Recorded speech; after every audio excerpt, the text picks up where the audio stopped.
नीट परीक्षेभोवती निर्माण झालेल्या वादाची धग आता महाराष्ट्राच्या MHCET परीक्षेपर्यंत पोहोचली आहे। विद्यार्थ्यांच्या भविष्याचा पाया असलेल्या या परीक्षेवरच आता प्रश्नचिन्ह उपस्थित होतोय। 12वीत कमी गुण पण CET मध्ये 99 ते 100% सोशल मीडियावर व्हायरल झालेले व्हिडिओ आणि ऑडिओ, विरोधकांचे गंभीर आरोप, तर दुसरीकडे CET सेलकडून सर्व आरोपांचं ठाम खंडन। नेमका वाद काय आहे, कोणते आरोप केले जात आहेत आणि त्यावर प्रशासनाचं स्पष्टीकरण काय, पाहूयात।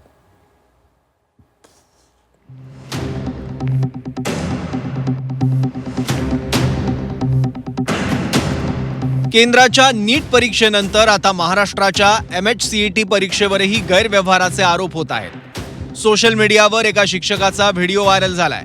परीक्षेत गैरव्यवहार कसा होतो याबाबत त्यात दावा करण्यात आला। काँग्रेसनं 2022 पासूनच्या निकालांवर प्रश्न उपस्थित केले आहेत।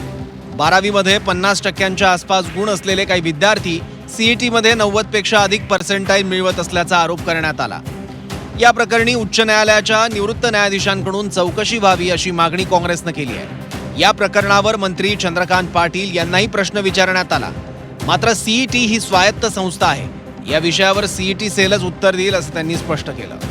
CETचा असो, MPSCचा असो, नीटचा असो, हे जेवढे काही परीक्षा आता जेव्हा घेतल्या जातात आहेत त्या परीक्षामध्ये या सगळ्या तरुणांच्या भविष्याबरोबर खेळण्याचा जो प्रयत्न सरकारने सुरू केलेला आहे तो आपल्याला निदर्शनास आलेला आहे। त्यामुळे जेवढ्या या परीक्षा ज्या भविष्याच्या दृष्टिकोनातून तरुणांच्या होतात आहेत त्यांना बर्बाद करणं, त्यांना उद्ध्वस्त करणं, जसं शेतकऱ्यांना त्यांच्या जीवनातून उद्ध्वस्त केलं तसं तरुणांना सुद्धा त्यांच्या जीवनातून उद्ध्वस्त करायचा आहे निर्णय, संकल्प भारतीय जनता पार्टी आणि नरेंद्र मोदी आणि भाजपच्या सगळ्या सरकारने केलेला आहे।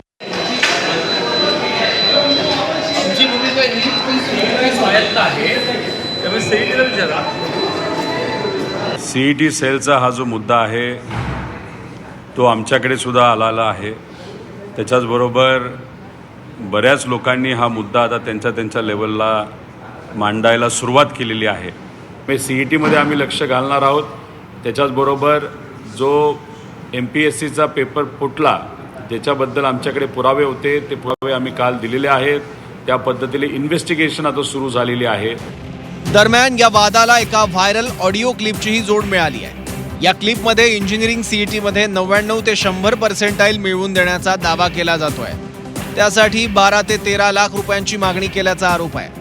विशिष्ट परीक्षा केंद्र मिळवून मोठ्या कॉलेजमध्ये प्रवेश मिळवून देण्याचा आमिष दाखवल्याचाही दावा केला जातोय। मात्र Zee24 तास या ऑडिओ क्लिपची पुष्टी करत नाही। हॅलो,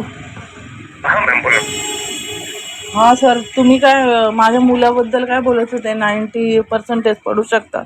हो मॅम, MHCET एक्झाम मध्ये नाही का, जर तुम्हाला ते कॉलेज हवा असेल ना तर त्याचा जो क्रायटेरिया आहे ना, त्या क्रायटेरियामध्ये जर तुम्ही एलिजिबल असाल तरच तुम्हाला तिथे सीट मिळतं, राईट?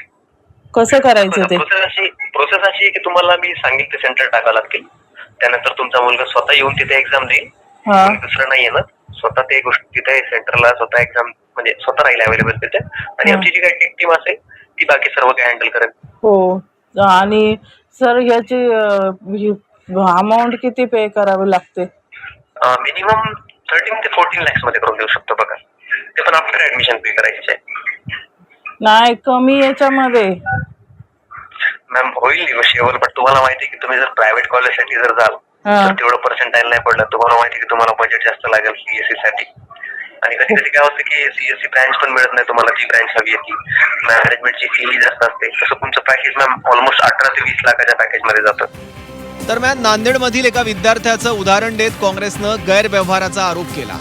भाजपचे पदाधिकारी आशिष नेरळकर यांच्या मुलांना 12वीत 56 आणि 51% गुण मिळाले।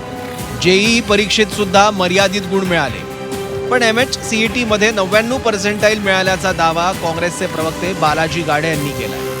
नांदेडचे भारतीय जनता पक्षाचे नगरसेवक आशिष नेरळकर यांचा मुलगा आणि मुलीला अनुक्रमे 12वीला मार्क 56%, 51% असे मार्क आहेत PCM ग्रुपमध्ये, आणि JEEच्या परीक्षेमध्ये 51% आणि 28% त्यांना मार्क आले। मात्र MHCETच्या परीक्षेमध्ये त्यांना 99% आलेले आहेत। हा अजब प्रकार नांदेड जिल्ह्यातल्या MHCETच्या या विद्यार्थ्यांचा भारतीय जनता पक्षाच्या घडलेला आहे। अभ्यास CETवर होता आणि सध्या जेईला जे टॉपर आलेत त्यांचे ग्रुप गेलेले आहेत. त्याच्यामुळे असं काही नाही की बाबा 12वीच्या बोर्डामध्ये मार्क जास्त पडले पाहिजेतच आणि म्हणून सीईटी जास्त मार्क मिळतील, असं काही नाही. जे लोक सीईटीला फुल आहेत ते बोर्डामध्ये कमी आहेत, जे बोर्डामध्ये फुल आहेत ते सीईटीला जेईला कमी आहेत. तर असं काही नाही, मुलांचं टार्गेट हे सीईटी होतं आणि त्यांचं फोकस फक्त इंजिनिअरिंगचा विषय होता, बाकी काही विषय मार्क मिळणं फक्त 12वीचं टार्गेटच ग्रुपिंग मिळणे आहे. त्याच्यामुळे 12वीच्या मार्काचा 12वी 100% जरी मिळाले असते आणि समजा ते सीईटी पास झाले नसते तर त्याचा नंबर कुठे लागला नसता. आता मग आरोग्य का त्याच्यावरती काही चौकशी वगैरे गव्हर्नमेंटला जे चौकशी करायची करू द्या, आमचा काही प्रॉब्लेम नाही.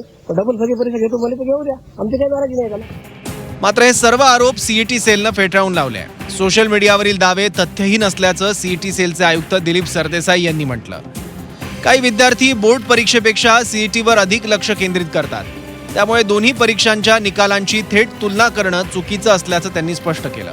सीईटी सेलने मात्र आरोपांचं खंडन केलंय. येण्याच्या आधी सुद्धा आपण त्यांना ही सगळ्या सुविधा करून दिलेल्या आहेत. विद्यार्थ्यांना आपण त्याच्यानंतर सुद्धा जर काही विद्यार्थ्यांना शंका असेल, कारण आम्ही त्यांना 3 दिवस दिलेले असतात, त्या सुद्धा काय बरेच विद्यार्थी त्या 3 दिवसामध्ये ते बघण्याचे पण काही घेत नाहीत, काळजी घेत नाहीत. ते विद्यार्थी नंतर सीईटी कक्षामध्ये येतात, तेव्हा आम्ही त्यांचा पेपर त्यांना पुन्हा दाखवतो. आणि ते आजपर्यंत आमच्याकडे असे की हे नाहीये की तो आपल्या परीक्षेबद्दल किंवा आपण दिलेल्या परफॉर्मन्स बद्दल त्याला काही शंका आहे म्हणून त्यांनी काही आपल्या म्हणजे शंका आहे आणि त्याचं त्यांनी निराकरण झालं. एक्झामिनेशनमध्ये जो आपण पेपर जो बघतो तो डायरेक्ट त्या कॉम्प्युटरवर डाउनलोड होतो.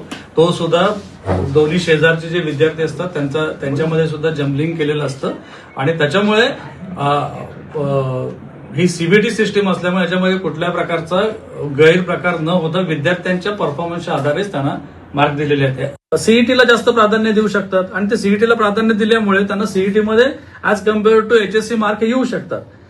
आणि होतंय कसं की सीईटीला बाकीच्या जे परफॉर्मन्स आहे तिथल्या परफॉर्मन्ससाठी आम्हाला उत्तर द्यावं लागतंय.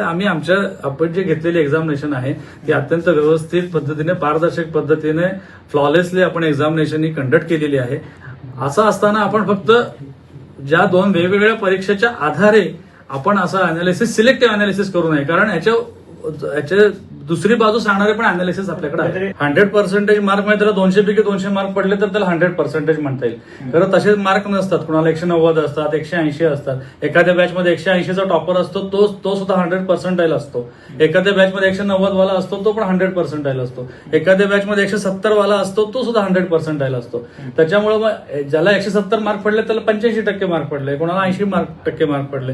त्याच्यामुळे आपण हे जे मुळात जे पर्सेंटाईल आणि पर्सेंटेजचं एक जे तुलना करतोय ती चुकीची आहे. या वादात आता राजकारण सुद्धा तापलंय.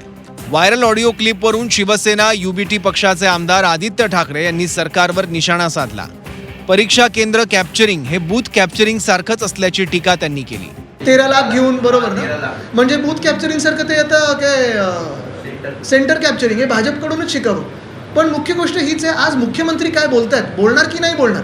घोटाळा असेल तर बोलणार नाहीत हे मी तुम्हाला लिहून देतो. ते म्हणतात की स्वायत्त संस्था आहे सीईटी सेल, त्याच्यावर जसं एनटीएचं होतं, एनटीएचं पण त्यांनी तेच कारण दिलं होतं. म्हणजे मुख्यमंत्री याच्यात सामील आहेत का, मुख्यमंत्र्यांचा बचाव करतात का, मुख्यमंत्र्यांना एवढ्या लाख तरुणांचे करिअर बर्बाद करायचे आहेत का, की मुख्यमंत्री त्या 3-4 भाजपच्या पोरांचे जे ते बरोबर एचएससी मध्ये कमी आणि पर्सेंटाईलमध्ये वरती त्यांची बाजू घेत आहेत हे मुख्यमंत्र्यांनी सांगावं.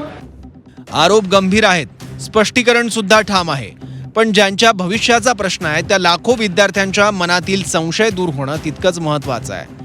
कारण परीक्षा फक्त गुणांची नसते, ती विश्वासाची सुद्धा असते आणि तो विश्वास अबाधित राहणं हीच व्यवस्थेची खरी परीक्षा आहे. ब्युरो रिपोर्ट, झी 24 तास.